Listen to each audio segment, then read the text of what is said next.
हे guys good morning. तर तुमच्यासोबत असं होतं का कधी, की सकाळी सकाळी उठल्यानंतर तुम्हाला असं वाटेल तुमचा फेस खूप सुंदर, एकदम ग्लोवी, असा पम्पी-पम्पी, असं एकदम सॉफ्ट-सॉफ्ट.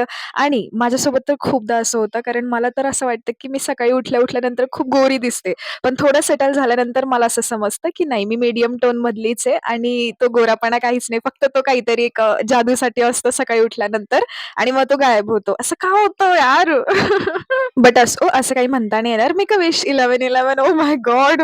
मी आज इतक्या लेट एडिटिंग करते ना गाईज. तर मी टाईम बघितला आणि लगेच मला 11:11 दिसलं, म्हणून माझ्याकडनं राहावलं नाही गेलं आणि ते बोललं गेलं. अच्छा असो, मी ते काही कट नाही करत, ते असू देते. तर मी बोलत होती, की असं काही नसतं, गोरं-काळं सगळे देव छानच, सगळे देव हे असं मला काय होतं, माझ्या टंगला काय होतं काय माहिती. तर सगळे सुंदरच असतात. देवाने सगळ्यांना आपल्या-आपल्या हिशोबाने बनवलेलं असतं. ओके. सो सकाळी उठल्यानंतर सॉरी गाईज, माझा आउटफिट कालचाच आहे, कारण मी आज खूप लेट अंघोळ केलेली, कारण भाई टाईमच नव्हता.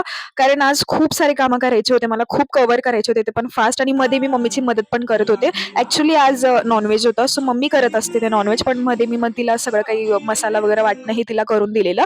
सकाळी तर पहिली गोष्ट मी सगळं झाड-झूड, ते झटक-झुटक असतं ते तर परमनंटली ते केलं. त्यानंतर पुसपास झाली थोडीशी आणि लेटच अंघोळ केलेली. हेअर वॉश डे पण होता, सो हेअर वॉशही केलेले. त्यानंतर रात्री थँक गॉड काही कामं नव्हतं. पण गाईज तुम्हाला सांगू खरंच, सगळे कामं झाल्यानंतर जो आपला टाईम असतो ना, म्हणजे मी टाईम, सेल्फ टाईम जो असतो ना, तो इतका सॅटिस्फॅक्शनवाला असतो ना भाई. असं वाटतं की भाई दुनियातली अर्धी जंग आपण लढून बसलेलो आहे आता आणि आता आपल्याला कोणी डिस्टर्ब नाही करणार आहे. अशी फिलिंग असते ती लिटरली. जे घरात मजदुरीवाणी काम करत असेल तर ते खरंच मला रिलेट करत असतील. बाकींचं मला माहिती नाही. भाई आमचे तर दिवस असेच आहे. सो प्लीज मोठे लोकं, म्हणजे मोठे जे मस्त आयतं-मायतं खातात ते ते प्लीज जज नका करू, ठीक आहे ना. आमची मजदुरीमध्ये आमचे दिवस चालू आहे.